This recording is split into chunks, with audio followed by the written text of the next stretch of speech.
Hello, English learners. Welcome back to English Pod. My name is Marco. And my name is Catherine. So what are we talking about today, Marco? Well, we're talking about one of my favorite topics, which are computers. Yes, you're a little bit of a nerd. A little bit. I love computers and technology and everything that's related to it. So that's what we're going to be looking at today. Maybe we're buying a new computer. Well, I anticipate learning something from this because there are a lot of those fancy big words that I don't know that have to do with processors and giga things. So that's going to be coming up in a minute here. But first, let's just jump right in and take a listen to today's dialogue. So, can you fix it? I'm sorry, sir. This computer is not broken or damaged. It's simply just too old. That's why your programs and applications are running slow. There really isn't much I can do. What do you mean? I bought this computer just 3 years ago. Yes, but technology is ever-changing, and technology is becoming obsolete faster and faster. Okay, I know where this is going. How much will it cost me to get a new computer?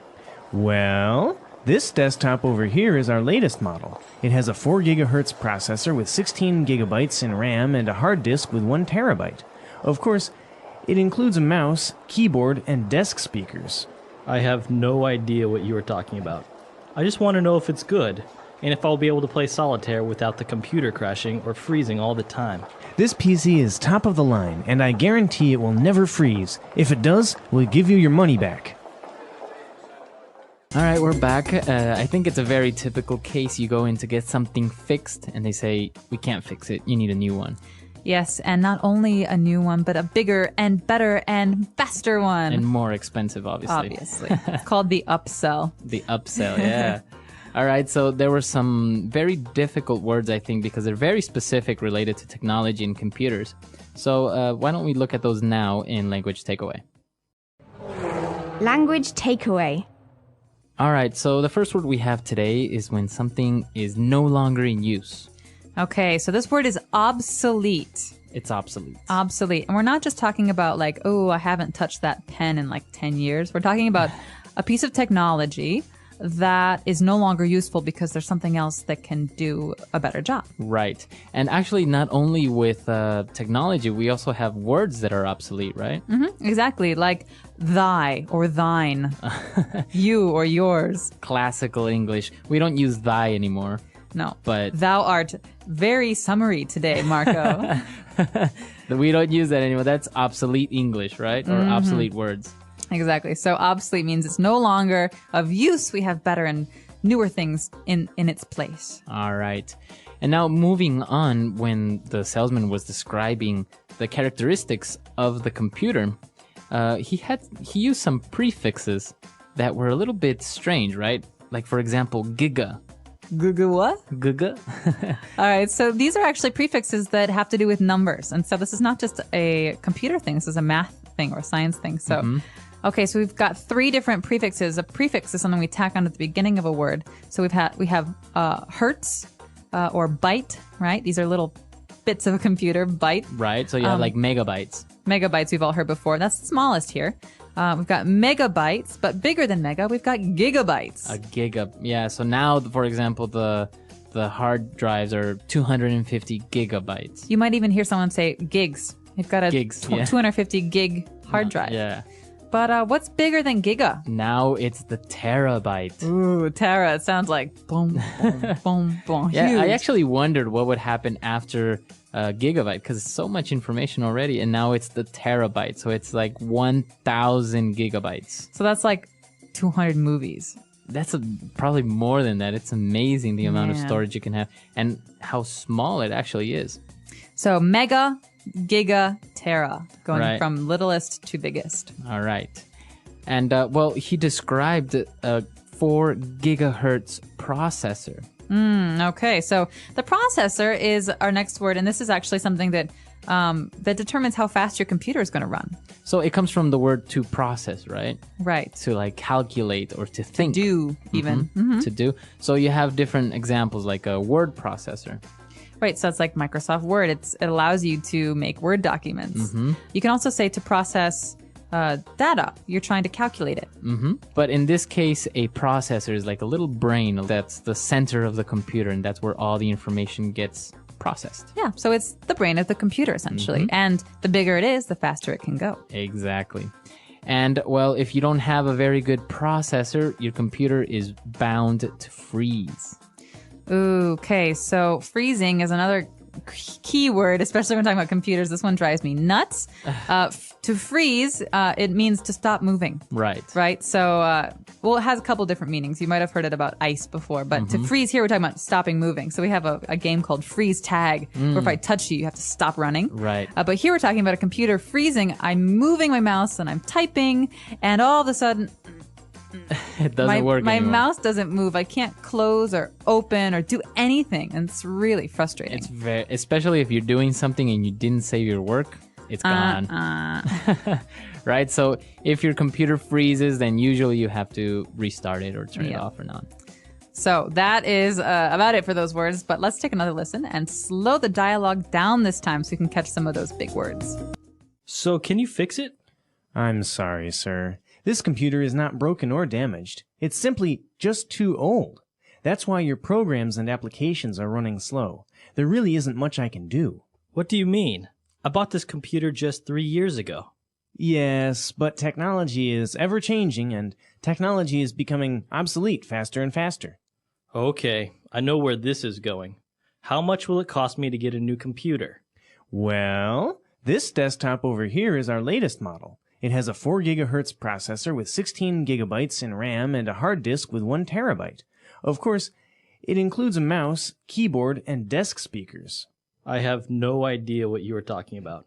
I just want to know if it's good, and if I'll be able to play solitaire without the computer crashing or freezing all the time. This PC is top of the line, and I guarantee it will never freeze. If it does, we'll give you your money back. Great, so we are back. So now let's jump into today's Fluency Builder. Fluency Builder. All right, so on Fluency Builder, we're going to take a look at 3 different phrases. For example, the salesman was describing technology and said that it's ever-changing. Okay, so this is almost a little poetic line Yeah. here. So ever-changing means always changing. Always. Always changing. And so we can say that the ocean is ever changing. You know, the Right. waves are always changing it. But in this case, he's saying that technology is always changing. It's always progressing into something new. And so Exactly. that is a key selling point for this guy. Right. So this is actually a very interesting word. We can use it like in your example, beyond technology, like the way, like the sea is ever changing. So why don't we listen to a couple of other examples? Example 1. There's always something new in this ever-changing world. Example 2. Times are ever changing, and we must prepare ourselves better every day. Example 3. The flu is an ever-changing virus that continues to claim many lives. All right, we're back. So now we understand the ever-changing. So the man who's trying to buy this computer, or at least get his computer fixed, really starts to get frustrated with the salesman. And he says, okay, I know where this is going. So he hears the sales pitch. He hears this guy trying to loosen him up a little bit. He says, I know where this is going. So what does this mean, this where something is going? So basically, what direction a conversation or a topic or a situation is taking. Okay, so he's saying, I know why you're telling me these Right. things. I know your motive. Or I know what's happening. I know what you're going to say. Okay, so he's essentially saying, I know you're going to try and sell me a computer. Right. All So you can use it in other circumstances, right? For example, a relationship. I don't know where this is going. Right. What is going? Classic breakup line. I just don't think I know where this is going anymore. So in reference to the relationship, right? Yeah, We so- don't know what's happening. Are we serious? Are we maybe going to get married? I don't know anymore. I can't tell where this movie is going. It's so like, here and there and boring. Yeah, you and- don't know the plot. Yeah. All right. So it's a very common phrase, and it sounds very natural when you say it, right? It does. And that's why it's Fluency Builder. It really helps you sound like a more native English speaker when you use these kind of phrases. And the next one is also very, very good when he describes the condition of the computer. He says it's top of the line. Top of the line. Now, what line we're talking about, I do not know, but this Like is above average line. right. So this is the best of the best. This is the top model or the top computer. And you can definitely imagine a car salesman using this. Yeah. Yes, this BMW is top of the line. It's the best money can buy. Yeah, that's another good one. So basically, top of the line is the best of the best, the above average, right? More than above average. It's the best you can do. And The so best you can the buy. guy is saying, listen, this is our best computer. Really, you should buy it. And obviously, top of the line usually costs a lot of money. Yeah, it's usually for something that costs money, right? For things. You wouldn't really use it for a person, right? He's top of the line. No. Top of the line, I think, generally refers to electronics and cars Yeah. or like motorcycles. And so you often hear top of the line stereo, top of the line TV, top of the line car. But you wouldn't say this about food or Yeah. people or art. Yeah, you wouldn't say this painting is top of the line. Nah, no, not about like very unique things. You'd say Right. this about kind of manufactured things. Very good. So we've taken a look at a lot of great phrases. Why don't we listen to our dialogue for the last time, and then we'll come back. So, can you fix it? I'm sorry, sir. This computer is not broken or damaged. It's simply just too old. That's why your programs and applications are running slow. There really isn't much I can do. What do you mean? I bought this computer just 3 years ago. Yes, but technology is ever changing and technology is becoming obsolete faster and faster. Okay, I know where this is going. How much will it cost me to get a new computer? Well, this desktop over here is our latest model. It has a 4 gigahertz processor with 16 gigabytes in RAM and a hard disk with 1 terabyte. Of course, it includes a mouse, keyboard, and desk speakers. I have no idea what you are talking about. I just want to know if it's good, and if I'll be able to play solitaire without the computer crashing or freezing all the time. This PC is top of the line, and I guarantee it will never freeze. If it does, we'll give you your money back. All right, we're back. So computers. Catherine, I know you recently got a nice Macintosh. Yeah, I did. It's one of those big screen ones, right? Yeah, it is. It's a desktop, right? So it's not a laptop. And it's got a very fast processor because Macs started using Intel processors a couple of years ago, and that made them much faster. Wow, and this processor actually has 2 cores, right? So basically it has 2 different brains almost within one processor. Which gives it really bad headaches. She complains to me often. Are you a big Mac fan or PC fan? I'm a Mac fan. Really? I've been converted. My roommate in college, my sophomore year, had a Mac, and ever since then, I've really gotten into them. So, Really? yeah, I went Mac and didn't turn back. I still honestly cannot really use a Mac. I get confused. I'm looking for the start button, and I'm looking for where my documents are. It's really hard to change over. Right? Yeah. But once you do, you don't want to change back because everything is so much easier on a Mac. Really? But if you're really into PC gaming, then you should probably stick with the PCs because the games just don't really compare on Macs. But I've heard that also Macs don't really suffer from viruses, right? No, they don't, which is great because I always used to get these viruses that would slow down my computer because, you open some email and all of a sudden there's nastiness on your desktop. Well, now I don't really have that problem. And also there's really wonderful photo editing software and video editing software. Right. So everything's just really easy to find and easy to use. What about you, listeners? Do you prefer the Mac? Do you prefer the PC? Or maybe some of our listeners don't really even like computers? Well, let us know either way. We're very curious to hear what you have to say. And of course, writing on our comments section is great practice for your English. Right. So we'll see you guys there. And until next time. Bye, everyone. Bye.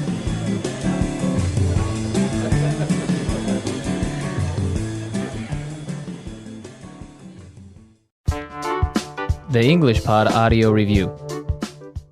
Listen to the meaning, then say the vocabulary word. Always becoming different. Ever changing. A written promise that a seller will repair a product if a problem arises. Warranty. No longer useful. Obsolete. A portable computer. Laptop. The direction of an event. Where something is going. To change into a more advanced state. Evolve. To be completely unaware of something. I have no idea. A device that allows computers to communicate without wires. Wireless modem. To suddenly stop functioning. Freeze. A system for communicating between computers. Network. A computer application. Program. Unit to measure a computer's storage capacity. Gigabyte. Part of computer that temporarily stores information. Random access memory. Part of computer that stores data. Hard disk.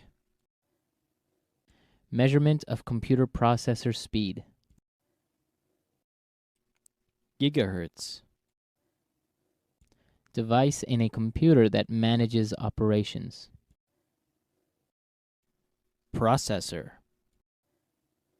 To suddenly stop functioning. Crash. To make a written promise. Guarantee. Let's try that faster. A computer application. Program. Measurement of computer processor speed. Gigahertz. The direction of an event. Where something is going. Unit to measure a computer's storage capacity. Gigabyte. No longer useful. Obsolete. Device in a computer that manages operations. Processor. Always becoming different. Ever-changing. A device that allows computers to communicate without wires. Wireless modem. A written promise that a seller will repair a product if a problem arises. Warranty. Part of computer that stores data. Hard disk. To suddenly stop functioning. Crash. To make a written promise. Guarantee. Part of computer that temporarily stores information. Random access memory. To suddenly stop functioning. Freeze. A portable computer. Laptop.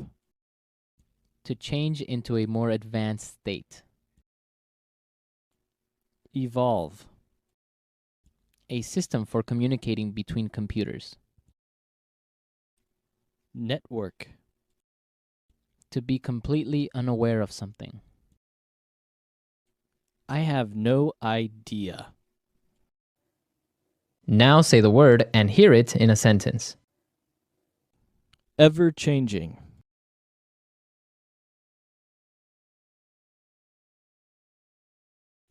There is always something new in this ever-changing world.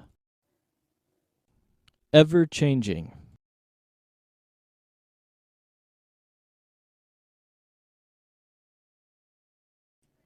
Times are ever-changing, and we must prepare ourselves better every day. Ever-changing.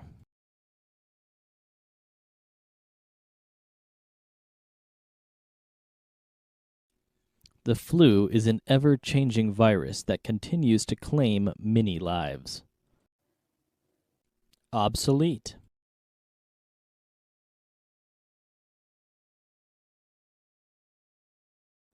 This fleet of battleships from World War II is completely obsolete. Obsolete.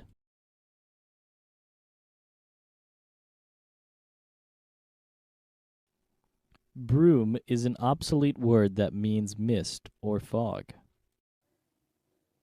Obsolete.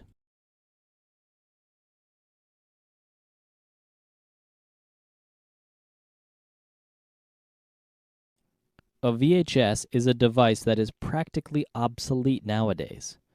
Who buys tapes anymore? Where something is going.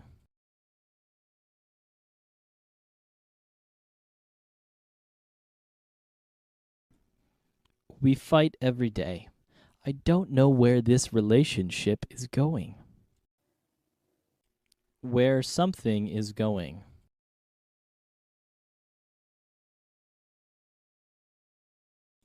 Where is this movie going? I don't understand what's happening. Where something is going.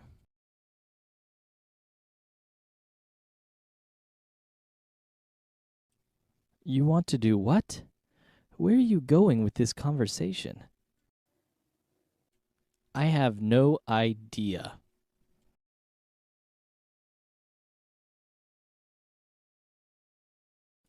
I can't find my keys. I have no idea where I put them. I have no idea.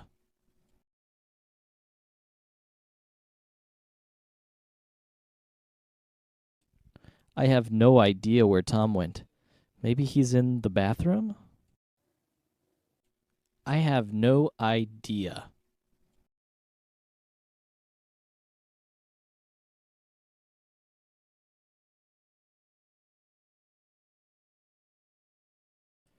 You have no idea how embarrassed I was. I mean, I accidentally burped while presenting my project to the board of directors. Freeze.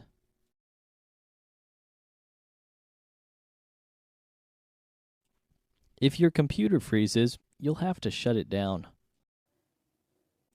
Freeze.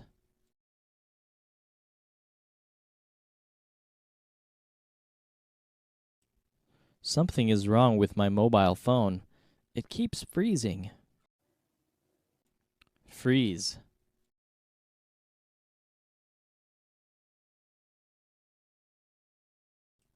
The files are not ready yet because my computer froze last night.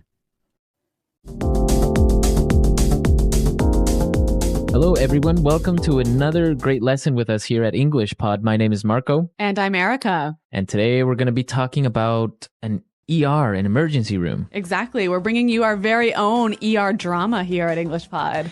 Yeah, doctor shows are very popular with people, medical terms and all that stuff. Yeah, so we're going to teach you some words that you might hear commonly in medical shows on TV or in movies.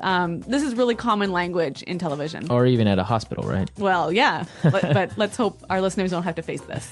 Okay, so let's preview some words in vocabulary preview. Vocabulary preview. All right, so what's our first word? Okay, the first word is CPR. CPR. CPR. So that's pretty easy. What does that mean? Well, it's short for cardiopulmonary resuscitation. Okay. If that means anything to you. Well, cardio is related to the heart. Uh-huh. Pulmonary refers to the lungs. Yep. Resuscitation means to come back to life. Yes. So basically CPR is, you know when someone stops breathing, you put your mouth on their mouth and you breathe inside their lungs? Okay, to give them air. Yeah. Oh, okay. So CPR. That's CPR. Okay. So let's take a look at our next word. BP. BP. So BP is short for Blood pressure. blood pressure. That's Yeah. just the way that doctors use it in the emergency room. Exactly. Pretty simple. Okay, so blood pressure. And our last word, acute respiratory failure. Acute respiratory failure. So what is that exactly? That sounds complicated. Basically, it's really serious that you stop breathing. You stop breathing. Yeah. Okay. So if you go into acute respiratory failure, then the doctor or somebody has to perform CPR. Right. All right, cool. Okay, so we've previewed these three great words. Now let's listen to our dialogue for the first time. It's going to be really fast and you're going to have a lot of drama in it, so don't worry if you don't understand everything. Yeah, we're going to come back and teach you some of the important language.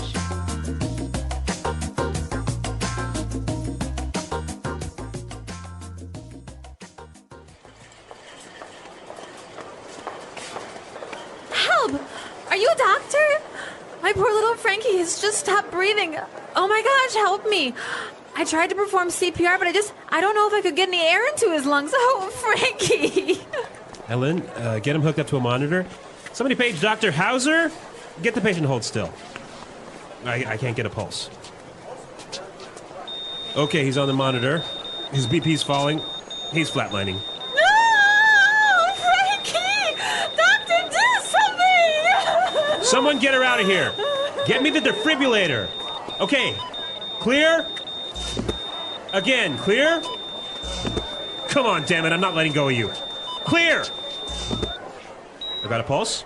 Okay, what's happening? Patient is in acute respiratory failure. I think we're going to have to intubate. All right, tubes in. Bag him. Somebody give him 10 cc's shot of adrenaline. Let's go. People, move, move.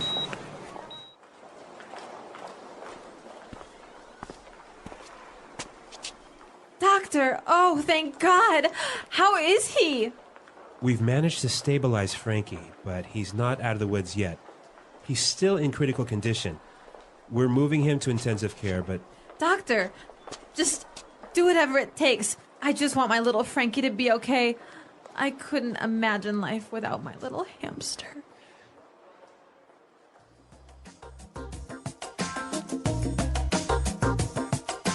Wow, so much drama over a little hamster. Yeah, a little pet, hey? A little pet, the little hamster. Well, you know what? I can relate to this owner, and I'm going to tell you a little bit more about that later. Yeah, I know you have a really good story about this. Yeah, but in the meantime, let's look at some great language in Language Takeaway. Language takeaway. All right, so let's take a look at our first word. Intubate. Intubate. Intubate. Intubate. So this is a medical procedure. Exactly. When a patient can't breathe properly, sometimes the doctor takes a long tube and puts it into their mouth and down their pipes, I guess, down their breathing tube. Right. So that they can breathe better. Okay, so that's to intubate. Yes. Okay, so once they've intubated the patient, they start to bag him. Yeah, bag him. Bag him. Bag him. Does that mean they like put a bag over the person's head or something? No. So there's a bag attached to this intubation tube, and you squeeze it to put air into the lungs. Okay, so you squeeze this bag and it puts air through the tube. I think this is just medical slang. Yeah, I guess bag him. Yeah, but you hear it all the time on TV, so it's important our listeners know it. Okay. Let's look at our next word. Critical condition. Critical condition. Critical condition. The patient's in critical condition.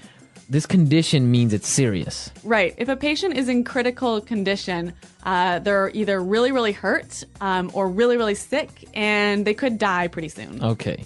So you don't want to be in critical condition. No. Let's take a look at our next word. Stabilize. Stabilize. Stabilize. Stabilize. So when the doctors stabilize a patient, they take that patient out of danger. Exactly. When a patient is stabilized, they probably won't die in 5 minutes. Okay. But they could still be really sick. They could be in critical condition, right? But it's under control. Exactly. Okay. Yeah. Stabilize. Let's look at our last word. ICU. ICU. ICU. Intensive care unit. Okay, that's what it means. Intensive care unit. Yep. So that's the place where patients who are in critical condition are taken. Right. So what's the difference between an ICU and a regular room? Well, I don't know. I've never been in one.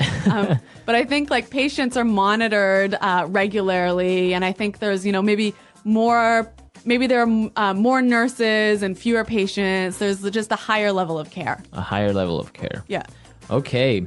Okay, so it's time for us to listen to our dialogue again. Now try to catch all of these medical terms that we've just talked about, and then we'll come back and explain a few phrases. Help! Are you a doctor? My poor little Frankie has just stopped breathing. Oh my gosh, help me. I tried to perform CPR, but I don't know if I could get any air into his lungs. Oh, Frankie. Ellen, get him hooked up to a monitor. Somebody page Dr. Hauser. Get the patient to hold still. I can't get a pulse. Okay, he's on the monitor. His BP's falling. He's flatlining. No! Frankie! Doctor, do something! Someone get her out of here. Get me the defibrillator. Okay, clear? Again, clear? Come on, damn it, I'm not letting go of you. Clear! I've got a pulse. Okay, what's happening? The patient is in acute respiratory failure. I think we're going to have to intubate.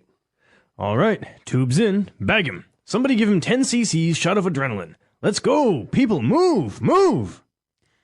Doctor, oh, thank God. How is he?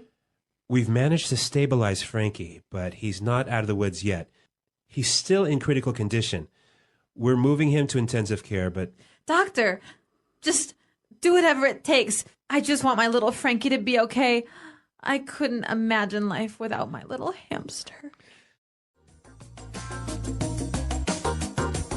Okay, so there are some really good phrasal verbs in this dialogue. Yeah, a couple of good phrasal verbs. Okay, so let's take a look at these phrasal verbs in putting it together. Putting it together. All right, so what's our first phrasal verb today? Hook up. Hook up. Hook up. So to hook up. So when we talk about hooking something up, we are usually talking about electronics, right, Marco? Yeah, you usually hook up your TV or Yeah. your computer. Yeah. So why don't we listen to some examples of how we would use hook up? Example 1. I finally got a Nintendo Wii. Come on, help me hook it up to the TV. Example 2. I don't know how to hook up this new DVD player. Can you help me? Example 3. I just hooked up my new HD TV. Want to come over and watch a movie? Great. So you can see that there are a few different variations of this pattern here with the word hook up because it's a phrasal verb. Exactly. And I think the same patterns can apply to our next phrasal verb. Hold still. Hold still. Hold still. Hold still. So the doctor needed the patient to hold still. Right. To stop moving. Stop moving, exactly. Okay, let's listen to some more examples of hold still because, again, it's a really great phrasal verb that you can change up a little bit. Example 1. If you don't hold still, I can't see if you have something in your eye.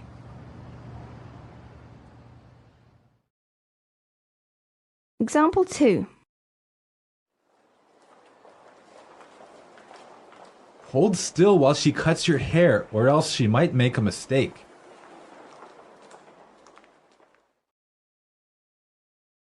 Example 3.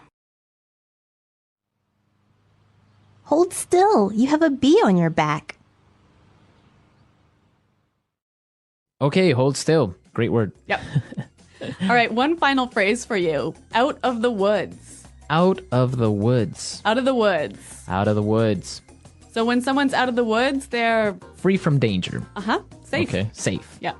I guess it's kind of a saying. Yeah. Like, I'm out of the woods. Yeah. I'm Yeah. free. I'm safe. I guess there are two variants of this phrase. We can say, I'm out of the woods, or we're out of the woods, or I guess we're not out of the woods yet. Uh-huh. Yep. So, okay. Out of the woods.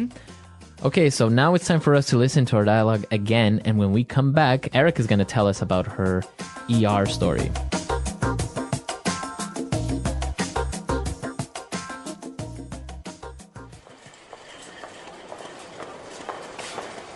Help! Are you a doctor? My poor little Frankie has just stopped breathing. Oh my gosh, help me. I tried to perform CPR, but I don't know if I could get any air into his lungs. Oh, Frankie. Helen, get him hooked up to a monitor. Somebody page Dr. Hauser. Get the patient to hold still. I can't get a pulse. Okay, he's on the monitor. His BP's falling. He's flatlining. No! Frankie! Doctor, do something! Someone get her out of here. Get me the defibrillator. Okay, clear? Again, clear? Come on, damn it, I'm not letting go of you. Clear! I got a pulse. Okay, what's happening? The patient is in acute respiratory failure. I think we're going to have to intubate. All right, tubes in, bag him. Somebody give him 10 cc's shot of adrenaline. Let's go, people, move, move!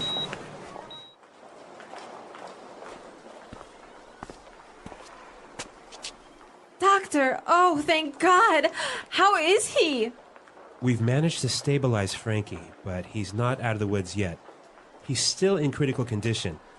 We're moving him to intensive care, but... Doctor, just do whatever it takes. I just want my little Frankie to be okay.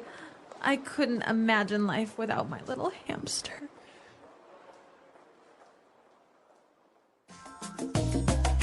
Okay, Erica, so what happened? What emergency did you have? Well, it was with my cat. Your cat. Yes. I had some people over for dinner, and it was maybe 1:30 in the morning, and I went downstairs to let them out and show them where the taxis were. And then I came up, and I saw that the cat was gone. And it turned out that the cat fell out of the window. Fell out of the window? Yeah. All right, but our listeners have to know, what story or what floor do you live on? The 20th floor. The 20th. Yeah. So this is really dangerous, right? That's really high up. Yeah.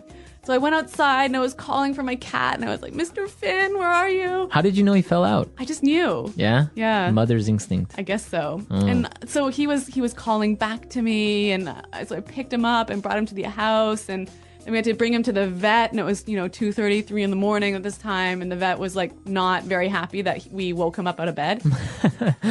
But that was a really good emergency, though. Yeah. So anyway, we brought him to the vet. He was in critical condition for a couple of days, and then we had to keep him in the vet's ICU for about a week. He broke his back.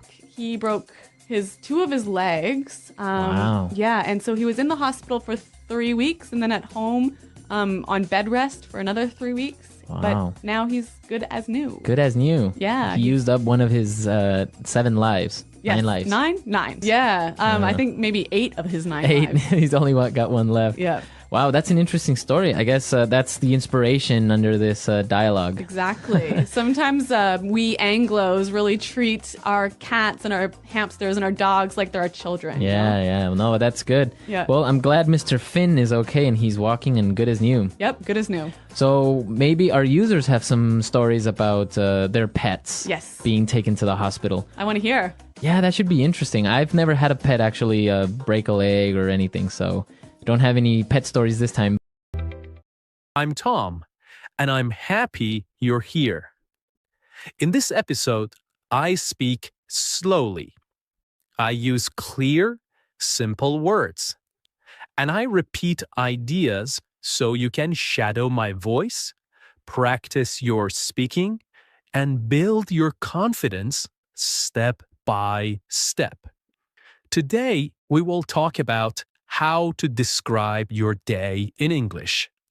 Not just short sentences, but full ideas. What do you do in the morning? What happens in your afternoon? What is your evening routine like? By the end of this episode, you will be able to talk about your day in English using clear and natural sentences.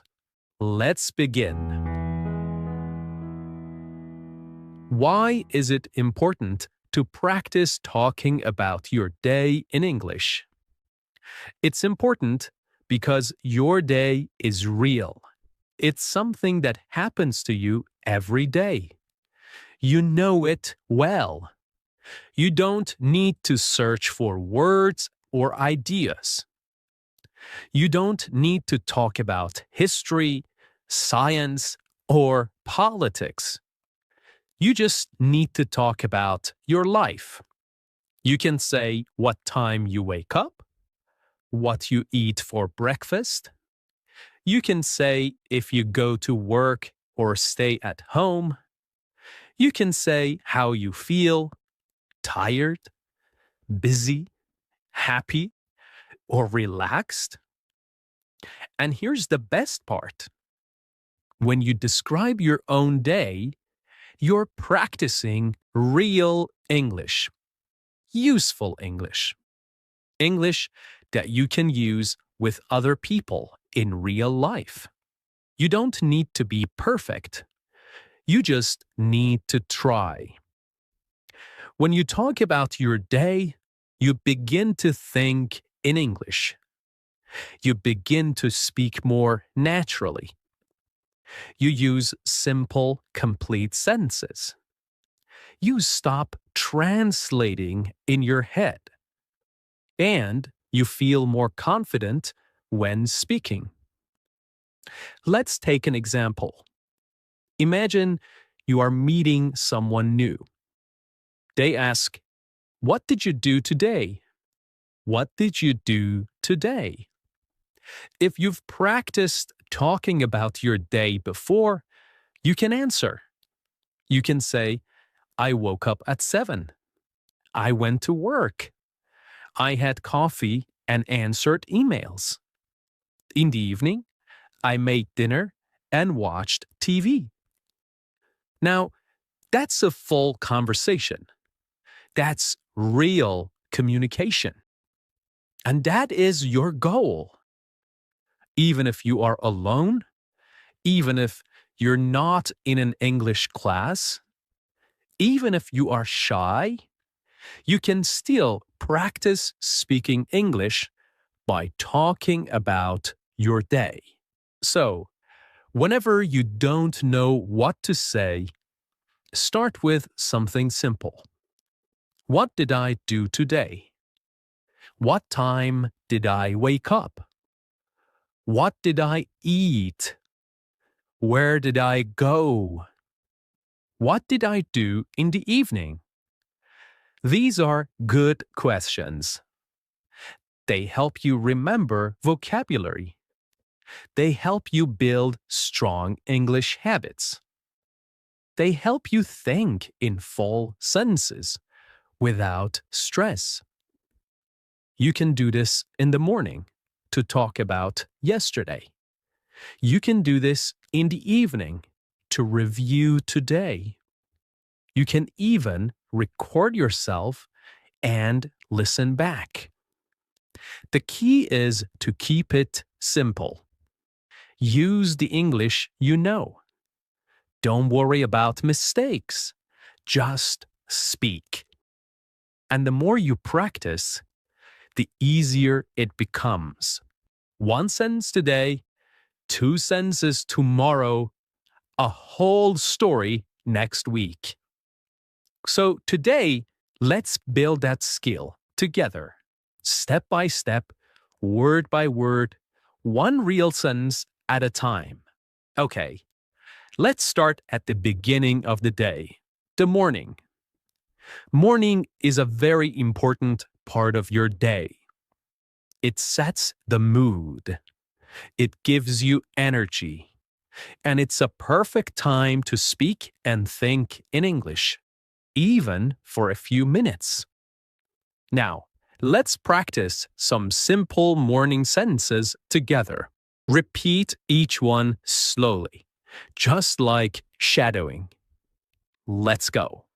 I usually wake up at 7 o'clock. Now you repeat. Sometimes I wake up earlier, around 6:30, when I have a lot to do. Now you repeat. If I sleep late, I feel tired the next morning. I stay in bed for a few minutes and think about my day.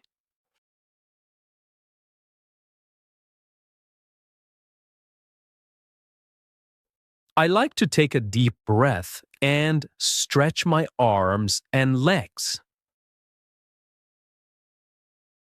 Then I sit up slowly and get out of bed. I walk to the bathroom and brush my teeth.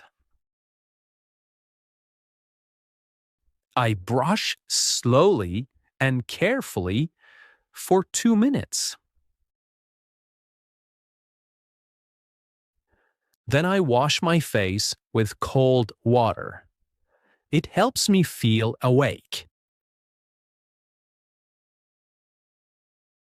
Sometimes I take a quick shower, especially if I feel sleepy. When I shower, I like to play soft music or listen to English audio. After my shower, I dry off and put on my clothes. I try to wear something clean and comfortable. Sometimes I wear jeans and a t-shirt. If I have a meeting or class, I wear something more formal. Next, I go to the kitchen and prepare my breakfast. I usually eat something simple, like toast, eggs, and fruit. Sometimes I have cereal with milk and a banana. If I have more time, I make an omelette or oatmeal. I like to eat slowly so I can enjoy my food.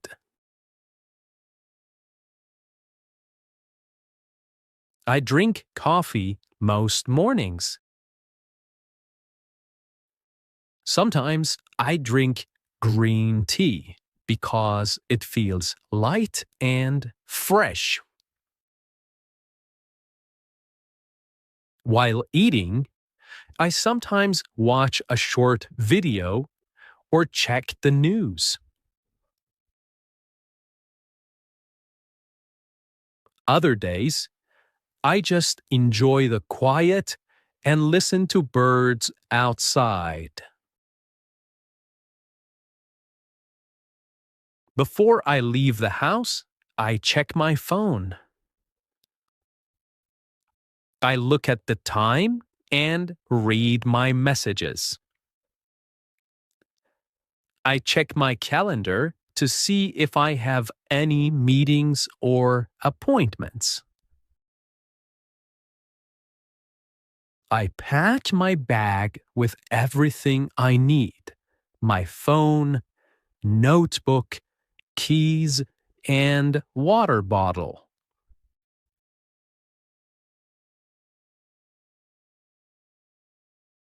Then I put on my shoes and go out the door.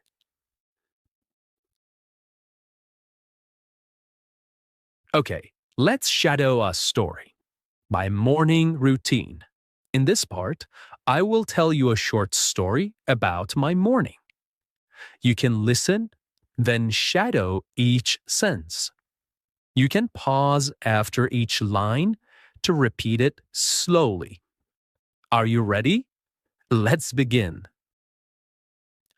In the morning, I usually wake up at around 7 o'clock. Sometimes I wake up earlier if I have a lot of things to do. I lie in bed for a few minutes and think about the day ahead.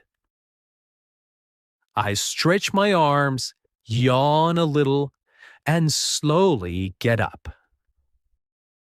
Then I walk to the bathroom and brush my teeth for 2 full minutes. After that, I wash my face with cold water. It really helps me wake up. If I feel sleepy, I take a warm shower.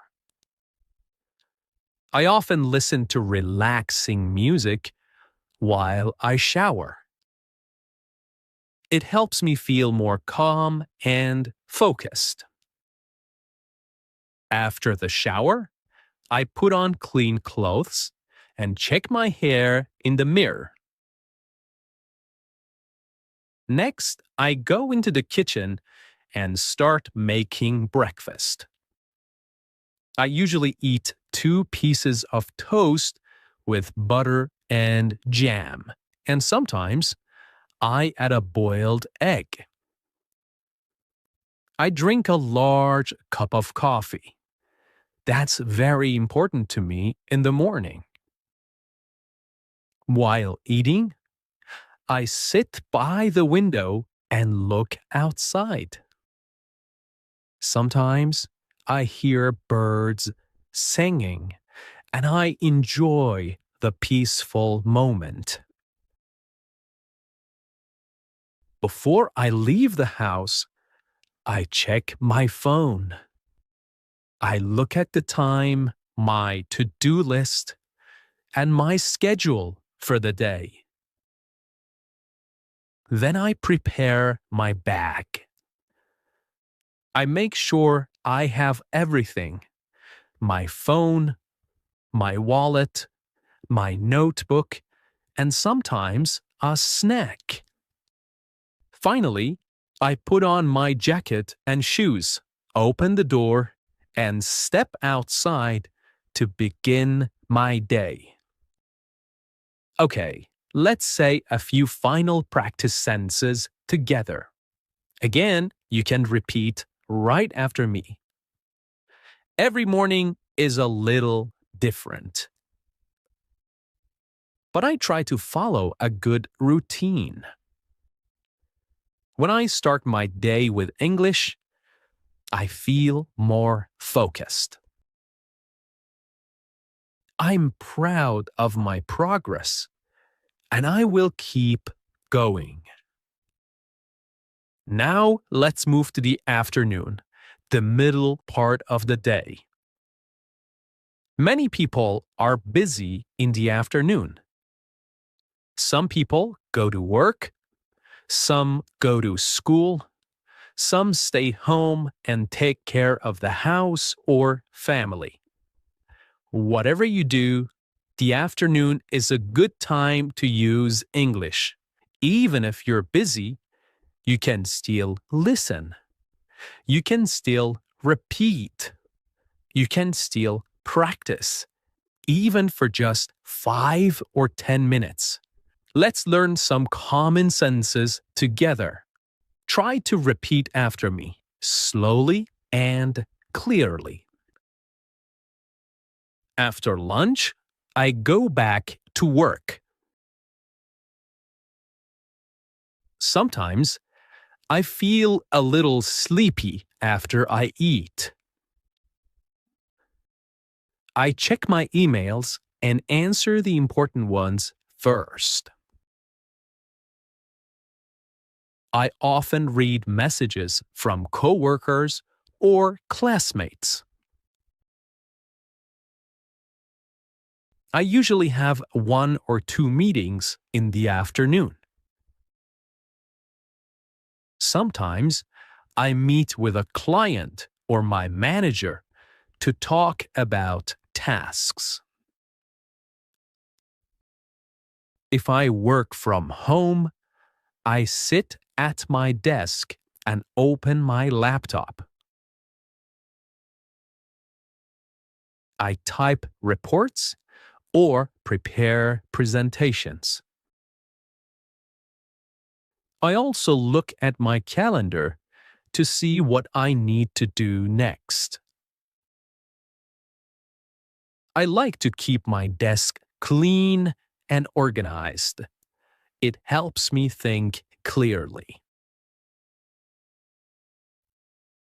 I usually take a short break around 3 o'clock. I make a cup of tea or drink some water. Sometimes I eat a small snack, like fruit or a biscuit. If I have time, I go for a short walk to get fresh air.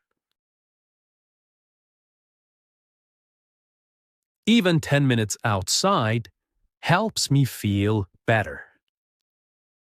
If the weather is nice, I walk around the block or sit in the sun. When I have free time in the afternoon, I study English. Sometimes I listen to a podcast while I take a walk.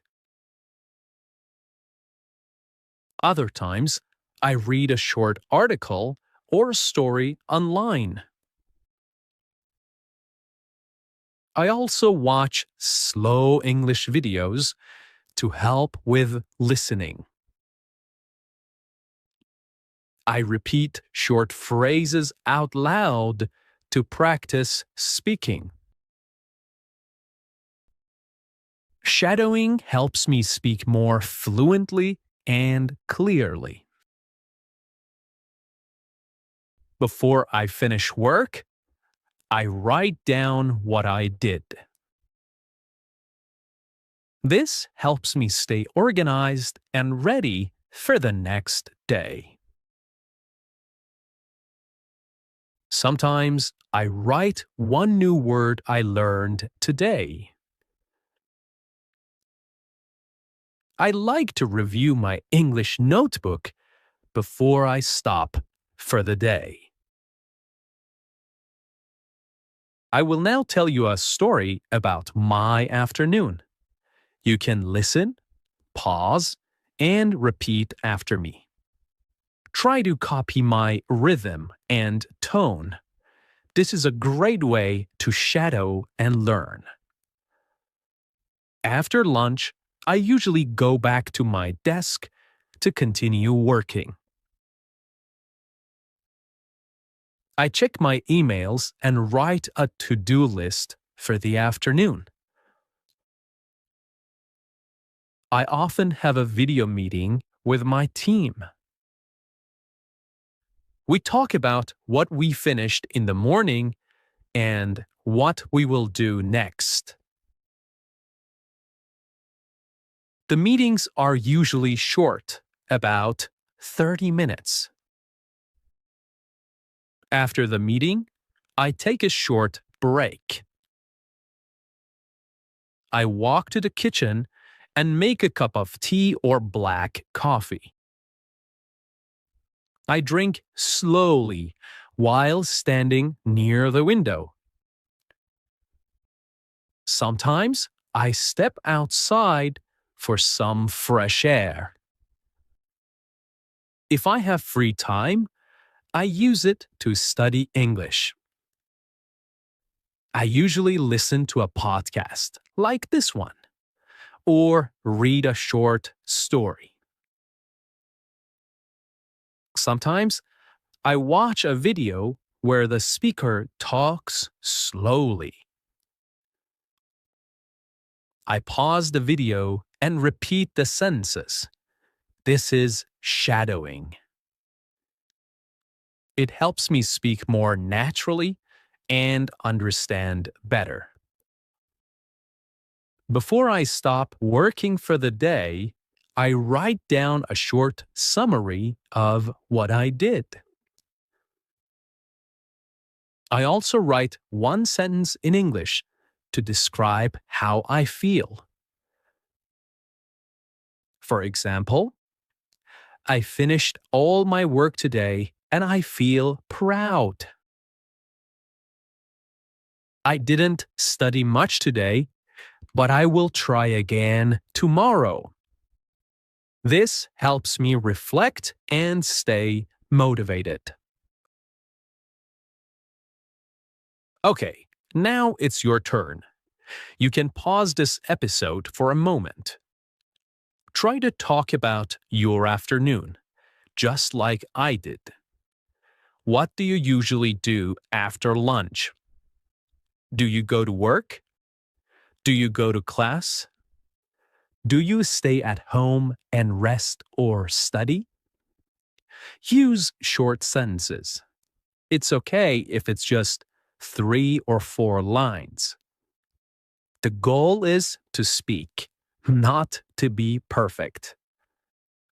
Okay, let's try some sentence starters together to help you speak. I will say the beginning of the sentences, and you try to complete them, okay? In the afternoon, I usually... very good. After lunch, I like to... Good job. Sometimes I feel... Well done. I usually take a break at. Perfect. Before the afternoon ends, I. Very good. Okay. The evening and night. Evening is a special time, a time to relax and review the day. Let's repeat some useful sentences. I come home at 6 o'clock in the evening. I take off my shoes and sit down for a few minutes to rest. I sometimes watch the news or listen to music to relax. I cook dinner or I order food if I feel tired. I eat dinner at the table with my family. We talk about our day and share stories. After dinner, I clean the kitchen and wash the dishes. Sometimes, I go for a short walk after dinner. Before bed, I read a book or listen to calming music. I take a shower and brush my teeth.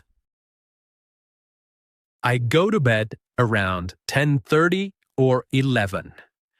Okay, you have just listened to my full routine. Now I want you to speak about your day. Here's how you can do it. First, think about your day. What time do you wake up? What do you eat for breakfast? Do you work, study, take care of the house? What do you do in the afternoon? What does your evening look like? What do you do before bed?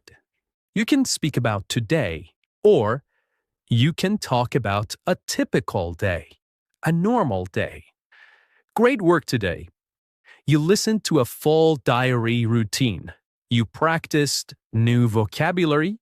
You repeated full sentences.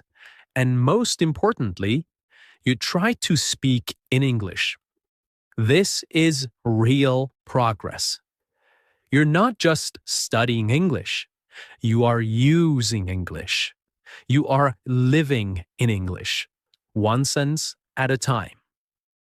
Keep building your confidence. Keep practicing your daily routine until it feels easy. Now, come back to this episode often. Listen again, shadow again, and each time add more to your story.